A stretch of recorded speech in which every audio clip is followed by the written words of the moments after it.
Hello, Namaste, Andy. Welcome all for this session with Sri Ayush Nadimpalli ji. Thank you so much, Ayush ji, for taking your time and joining. We are very glad you are on this panel. To all the viewers, I would like to introduce Sri Ayush ji. Ayush Nadimpalli ji, he's a resident of Bhagyanagar, Hyderabad. And his current profession, basically, he is a director and CEO at Adroitech Group. The company is specializing in design, PLM, and automation. His education, his BTech and MBA, and he kind of works for the NGOs in the research and media. Ayush ji, he's a director in Bharat Prakashan, that publishes Organizer and Panchajanya. He's the General Secretary of Samachara Bharati, General Secretary of Samvit Kendra, and trustee at South Center for South Indian Studies. Ayush ji, he also provides advisory services as an advisor to Hindu eShop, a website for books, products on Rashtra and Dharma. He is advisor to Samvit Prakashan, a publishing house. And Ayush ji has co-authored 2 books. He has written on several national issues in weeklies and magazines. And to his credit, he has several social awards, of which few are the one on Vocational Excellence Award by the Rotary Club of Secunderabad. Thank you, Ayush ji, for joining this session. And so would like to know from you more around, at a very high level, the concept of Lok Manthan, the 2024 event, and what's in it. Yeah, firstly, namaste to all. We are having this event on a very auspicious day of Valmiki Jayanti, Ashweja Purnima. And who better to represent what is the Loka Parampara than Valmiki, Maharshi Valmiki. This concept of Lok Manthan, this whole program happens once in 2 years. So this is the 4th edition of Lok Manthan. The earlier editions were in Bhopal, Ranchi, Guwahati. And this is the first event that is happening south of the Vindhyas. So in a way, it is also the first attempt that is happening in the south of Bharat. The whole idea of Lok Manthan emerged from the point that the various expressions of culture that are there in Bharat, there are different forces that the entire academic framework or the media framework that has functioned in our country for the last few decades and in fact few centuries, they have worked on certain promoting certain ideas in the minds of people which promote divisive concepts. For example, there is this idea that people who are living in the forests, their culture is different, and the people who are living in villages, their culture is different. People who live in urban areas, their culture is different. And we have this word that there are many cultures in Bharat. But when we deliberated on this concept, we felt that this is not what is true. Bharat is one culture and expressed in various forms. So the expressions are seen in our different forms of whether they are festivals or the way we eat or the customs that we have, the way we dress. But there is a underlying unity among all of us. This is one thing that we wanted to focus on and bring intellectuals and people from all walks of life to deliberate on these issues. The second thing that which is very common when we look at the parlance that is used in Bharatiya languages versus the way we would probably communicate that in a language like English. In Bharatiya languages, we use this term that Vanavasi, Girivasi, Gramavasi, Nagaravasi, hum sab Bharatvasi. So we are living in different places, but we are all one. Whereas when we use the different idiom in the different languages, the general way we would talk about them will be village folk, tribals, or city dwellers. So when we use these words, we come to this idea that maybe they are all different and there is no oneness. But and the third thing that we started thinking was when we are worshipping the divine, the form of the goddess. We just had the Navaratris. In the Navaratris also, the form of worship is different in different parts of the country. But there is one underlying unity of the divine goddess, why she came, Mahishasura Mardini, the qualities that she represents. And same way, the Ravana Vadha that happens from Kashmir to Kanyakumari, we have in almost all parts of the country, in every nook and corner, we will have the Ravana Dahanam kind of Karikram in different names. But this concept of dharma winning over adharma and righteousness over wrongdoing, this has always been celebrated in Bharat in different across centuries actually. So bringing all these ideas, these customs, the underlying unity, and in terms of not only intellectual discussions but also in terms of art forms, different forms of culture, all that into one big mela. So that is the whole concept of Lok Manthan, where we will have people from academic background, we have people from the culture, people who worship art forms or who perform different art forms, and common folk like us, people who just enjoy the whole experience itself. So this Lok Manthan is a program where all this comes together. And the experience itself leaves us that feeling that it reinforces that feeling that we are one. So this we have been trying in different parts of the country now, and the first time like I said, we are having it in Dakshinapatha, in the south of Vindhyas. Thank you so much for that, sir. Now it is happening here, and from this event, how can ordinary people, relate to this unity in their everyday lives? Especially, when our traditions vary so widely across the country, right? India is the most varied country, with the culture and with the various aspects of the rituals and all that. In fact, this again, I'm coming back to the same point that this variety is somehow being perceived as divisions for various reasons. Primarily British interventions, academic interventions that happened during the colonial period. If you look at our traditions, for example, we do this yatra of Jyotirlinga. First day Somanathan, Sriselam, Mallikarjunam, Ujjainam, Mahakalam, Omkaram, Amaresh. So when we talk about the Dwadasha Jyotirlingas, they are spread all across the country. And people from, we don't know when, right? From centuries old, from thousands of years, the common folk from across the country, they've been traveling all across the country, right? From south they go to Kedar, to Badri, the person goes to Baidyanath, he goes to Bhima Shankar. So and across all this, no pilgrim used to feel that I am in a different place or I am somewhere out of place. Wherever that pilgrim used to go, he used to find oneness there. How did our ancestors, they were, it's because we were one. There was no need to create oneness. Bharat is one is expressed from our Puranas itself. We have these slokas like Uttaram Yat Samudrasya, Himadraischaiva Dakshinam, Varsham Tad Bharatam Nama, Bharati Yatra Santati. So the land which is above the Hindu Mahasamudram and below this Hindu Sagar, this is one nation, one Bharat. So this was always our, it is there in the Vishnu Purana. So we had no need to teach somebody that we are one. It was experienced. The same way, if I am a Shakti, I would have the Shakti Pithas, Darshanas. Same way you have the four Dham Yatra, we ride from Rameshwaram to Dwarka to Badri to Puri. So the people feel that I want to complete this in one lifetime.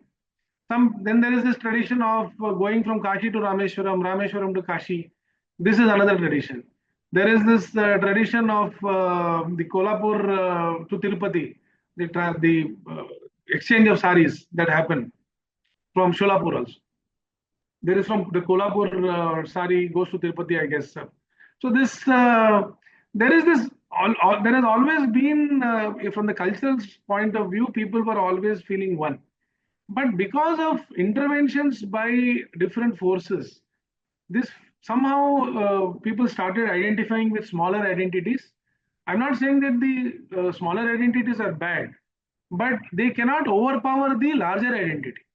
So I may belong to Telangana, I belong to Bhagyanagar, I belong to one particular area within Bhagyanagar, but that doesn't form my bigger identity. So my bigger identity is that I am a Bharatiya, I am a Hindu. So that is what we want to celebrate through this event. And therefore, for common folk also, when they experience this, they will come to the conclusion, or it will reinforce what is already within them, which they are feeling. But today, that feeling doesn't have, it's not vindicated. They have a lingering doubt. Maybe what these colonialists have taught us is true. When the Lokmanthan happens, when people start experiencing Lokmanthan, they will come to this, they feel vindicated that yes, whatever I have felt is true. So a lot of times we feel something, but because of the atmosphere outside, the common folk is in double mind. He or she feels that he or she lives in two worlds. Absolutely. So we want people to come experience it, and then they will automatically feel and want to celebrate their cultural the oneness which is expressed in diverse forms. So that is what is our intention of having Lokmanthan here. Sure, sir. Thank you. Thank you so much for that, sir. Sir, the next one.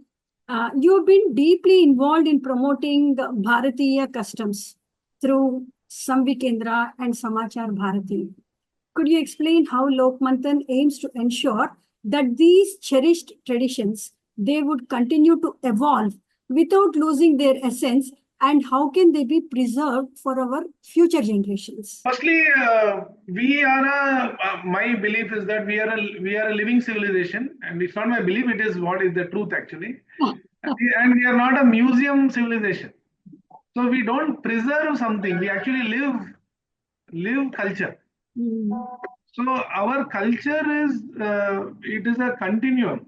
The way we live our dharma, our culture, our life, because it is a continuum. It can be preserved only when people live it. Right, right. So the initiatives that we are taking, whether from Samvit Kendra or Samachara Bharati, which is also partner organizations for Lokmanthan. The ideas here are that we work among intellectuals, we do research on history in the Dakshinapatha studies. To Samachara Bharati, we promote positive thought among youngsters through social media initiatives, through column writing. We teach people through these NGOs about how to communicate about these ideas.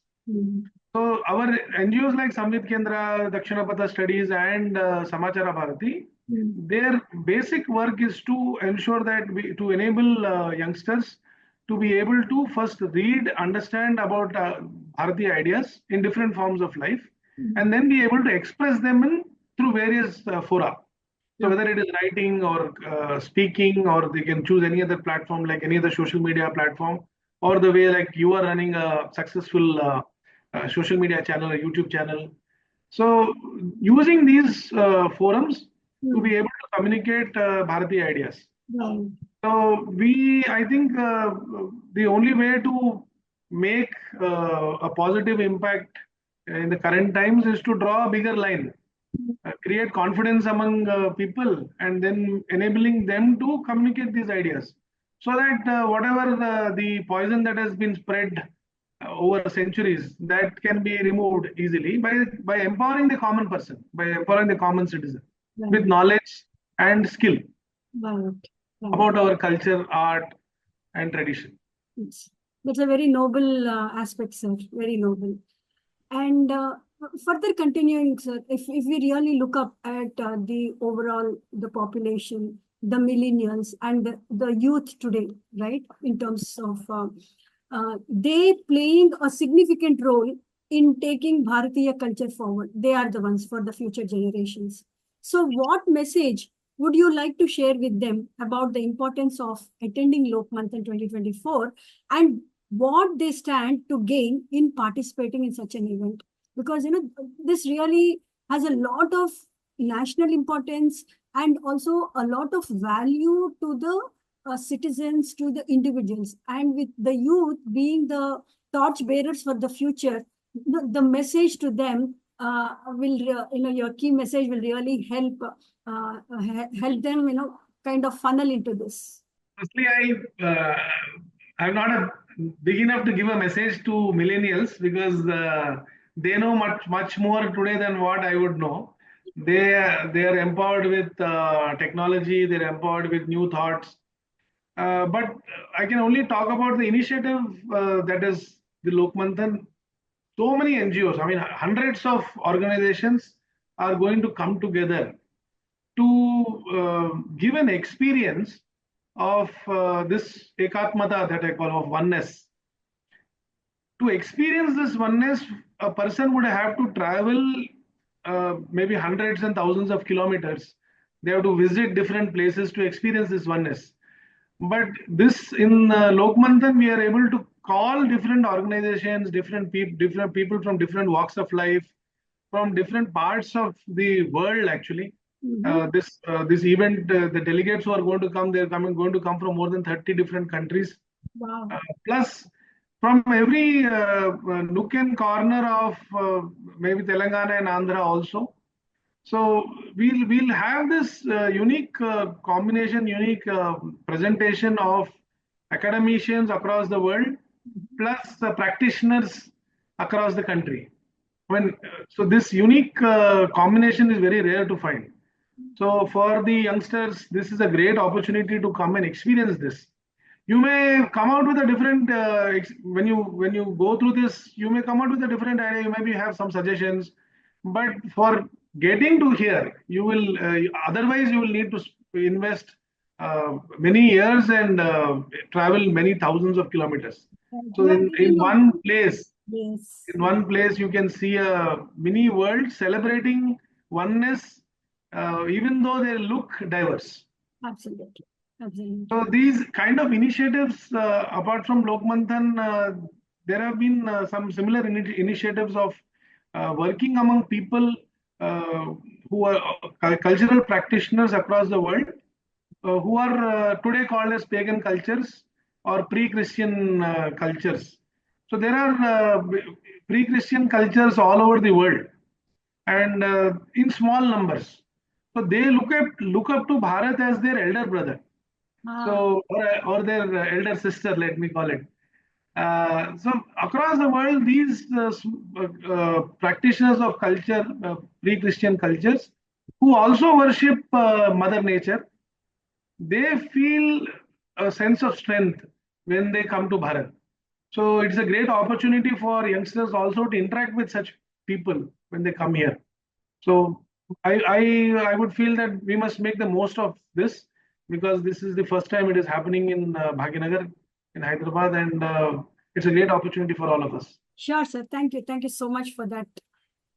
And again, Ayushji, in your opinion, how can our Bharatiya traditions, especially values like seva, the service, right, and kartavya, the duty, inspire ordinary citizens and youth alike to contribute to the nation building with love, compassion, and that aspect of the country, right? The patriotism towards the country.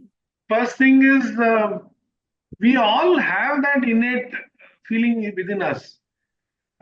It's only that because of the rush that everybody is in, we want to make our careers, doesn't strike us. But the feeling of empathy, the feeling of oneness with the society is always there. I mean, if you look at any medical student who joins a medical college, he may come out, when he passes out, he may be a different person. But when he wants to join the medical college, it is with the sense of purpose of giving back to society to do something very noble. Yes. So these are and this is across. I mean, any person, any youngster, if you ask him what do you want to do, he or she always has something very positive in their mind. So the sense of seva or kartavya is there. Otherwise, you cannot explain why armed personnel in the country they receive so much of respect, right? The security people or the armed forces. Wherever they go, people treat them with very high degree of respect because they value the sense of kartavya that they have. Similarly, the feeling of empathy, right? That if you look, when we look at our country, the social security cost which is there, taking care of old people, taking care of orphans, taking care of the infirmed, the physically or mentally challenged. So many NGOs are working in this country, which are primarily run by public funding. The amount of service that common NGOs are doing in the country, this is unparalleled. This is in other countries, all this is to be done by the government. But in our nation, we find that all this is done by common people. Same way, we have so many dharmasatras, which are run by mathas, mandirs.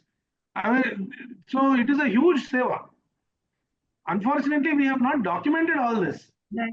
Right. We keep looking for philanthropy to some Gates or Warren Buffett. We keep quoting their examples. But the philanthropy that is done by the common person in our country through all these large collective endeavors is unparalleled. So I think it is time we also document this. How does this come about? This feeling come about is like they say in regarding Vyasa, when Veda Vyasa ji was asked, you have written so much, you have organized the Vedas, you have written about the Purana, you have written the Puranas. What is the simple message if I cannot read all this? So he says there are paropakara punyaya, papaya parapidanam. So what do you get? How do you get punya? By doing paropakara.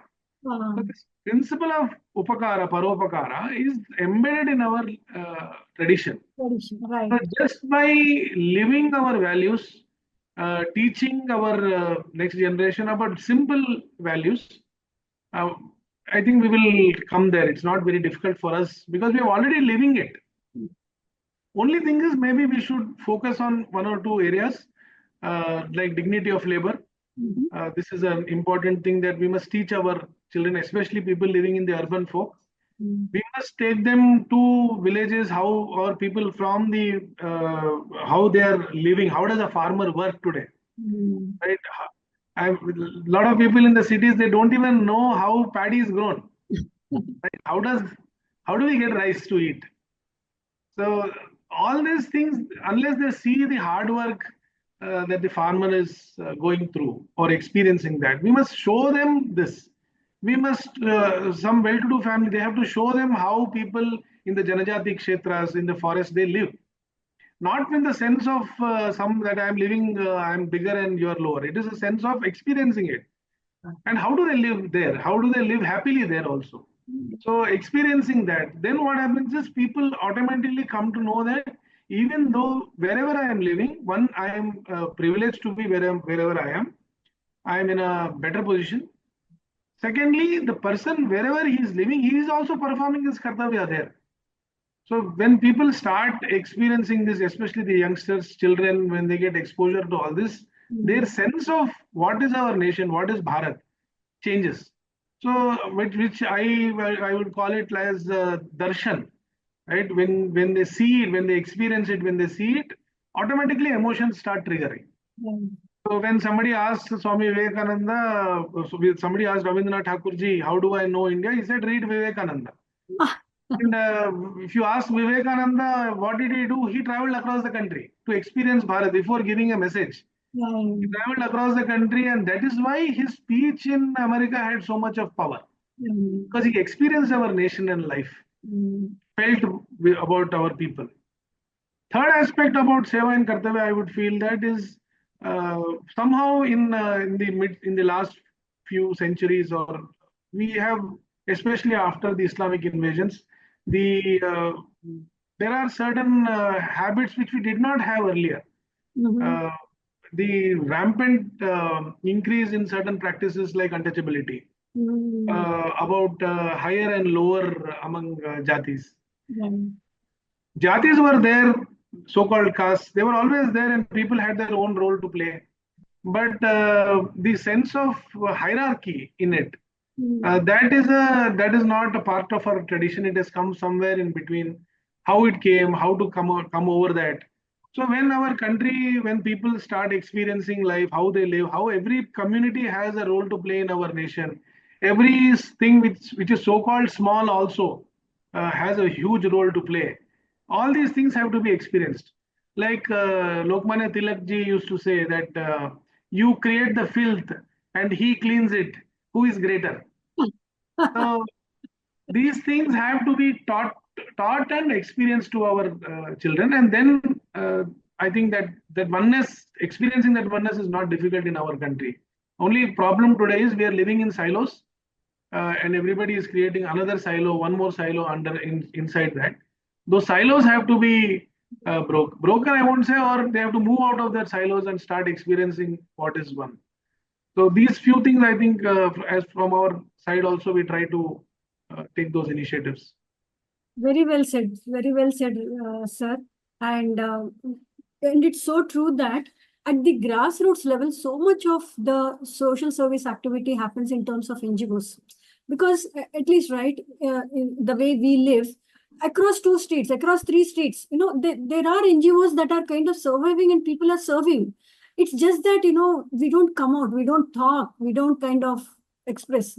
So as you said, yes, there is a lot of, that aspect of the philanthropical aspect, the aspect of service. Maybe it's just that, the silos that have gotten recently in the couple decades, people have to come out of it and kind of start, Some initiatives like using digital platforms, these great stories, change agents. Absolutely. You are also trying to introduce people who are bringing about change. There is a website called sevagatha.org, in which they are trying to document thousands of stories across the country. Wow. Small areas, small places, even small villages where there are change makers. So Sevagatha is such an initiative where all this they are trying to document such initiatives. Similar things, I think, have to be done in different parts, by different people. Yes, absolutely. Thank you so much, sir, for that. When we look up at Lok Manthan, right, the main theme of Lok Manthan, the Lok Avalokan, and the sub-themes of Lok Vichar, Lok Vyavahar, Lok Vyavastha. Can you share some light on it, sir? So each Lok Manthan has different themes. So last time it was Lok Parampara. So they tried to celebrate the heritage or the traditions. That was this time we are looking at the next level about these ideas of today. The whole world is talking about sustainable development. We are talking about ecology. We are talking about going green. So many different things are there, and all answers to all these different problems lie in Bharatiya tradition, or which is called as Loka Vichar. When we say Lok in Telugu, we will call it Janapada, or which is people rooted in people's ideas. So looking at our fundamentals and then formulating ideas and solutions based on that is what we are trying to do with this.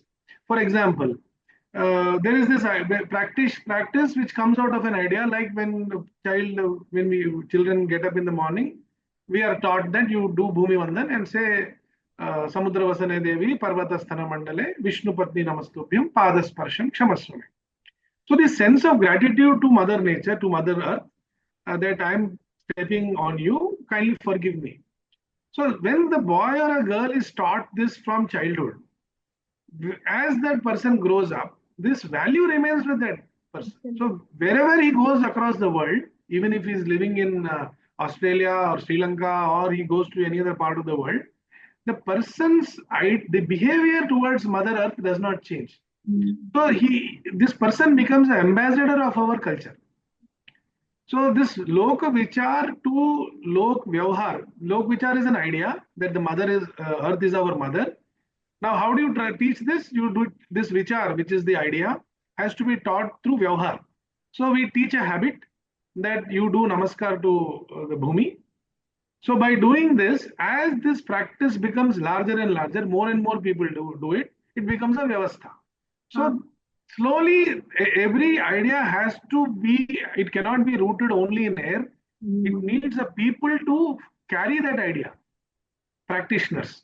So, which is why we are saying that this Lok Manthan is not only of academicians, it is of practitioners.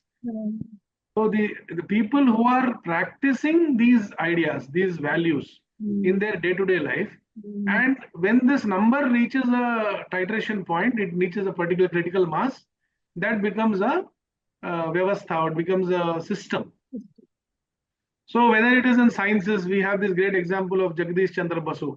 We always read that he taught that there is life in plant. But that idea of that there is life in plant is an ancient Bharatiya thought. And we always knew it. But how do you prove this to the West? So the whole episode about how he goes about proving it to the Western scientists and how he makes it acceptable, right? Because he believed in this idea and he was able to translate that idea into a vyavhar, into some habit, or to prove it. And through that scientific experiment, he proved it to people. More and more people started accepting that idea, and today it's a scientific principle carried across the world. This, whether it is science or it is lifestyle or it is any other aspect of human life, ideas have to get translated through practice and to becoming systems. So if the human race has to survive, a lot of the times people say that we should save the planet. I sometimes say that you don't need to save the planet because the planet will save itself. People have to, the human race has to think whether the human race will survive or not. So this is not about saving the planet, it is about saving the human race. So this diversity or the ecology in on the planet will remain. Whether humans remain or not is the question. So sustainable development or ideas, these things, the whole practice, these systems have their roots in Bharatiya culture. When the way we look at nature also, right? We call Atmavat Sarva Bhuteshu. We say that there is the Chaitanya in all forms of life, even in so-called material and immaterial objects also in it. So this ideas, they have to get more and more prominence. But for that, the carrier of the idea has to have strength. So we have noble ideas. It is practiced by a mass of people. That mass of people need to get strength, so that the world starts listening to this, and then it becomes a practice. The way suddenly you have more than 190 countries practicing yoga on International Yoga Day. There are people practicing yoga in our country all the time. But today we see that so many countries are recognizing it. It means that there is a particular strength that the country this idea has been backed with. So this is what we are working on, to convert, to bring respect and acceptance to practitioners of our native ideas, so that we bring a sustainable change. Very nice, sir. Very well said, sir. So, sir, as we continue, and thank you so much for your time. And as part of the parting words, what is, again, for the youth to attend this Lok Manthan 2024 in Hyderabad, right, from November 21st to 24. Again, what is it? What is that message you really want to convey? Again, as you said, yes, you are not the person to kind of convey the message, but at least, right, a motivational and inspirational aspect, about the country, about our richness, our tradition, right? And a message from people like you will really, take it forward. November 22nd to 24th, Lok Manthan Bhagyanagar 2024 is being organized. It is a great opportunity for experiencing the ideas and practices that practitioners across the world are doing in ensuring that sustainable practices or sustainable development practices are given strength. So this is a forum in which we are bringing such people from all over the world. If you want to understand what is Bharatiyata, what is our tradition, and whether they are only ideas or people are actually living it, if you want to see that, and this is the place where you will experience it. So it is very sometimes when we say that gulab jamun is sweet, and you ask how sweet is gulab jamun, I can't explain it. You have to eat the gulab jamun or the rasgulla to know. The Absolutely. same way, I want you to come experience it. So experience Lokmanthan 2024. This is what is I can. Awesome, sir. Awesome, awesome. So much. Again, as you said, right, one has to experience having that gulab jamun. Only then they would really know how sweet it is, right? Normally, we may just say it's very, intangible aspect for the other person. So, thank you so much, sir. Thank you so much for your time, and looking forward to a very, very happening event, the upcoming Lokmanthan. Thank you.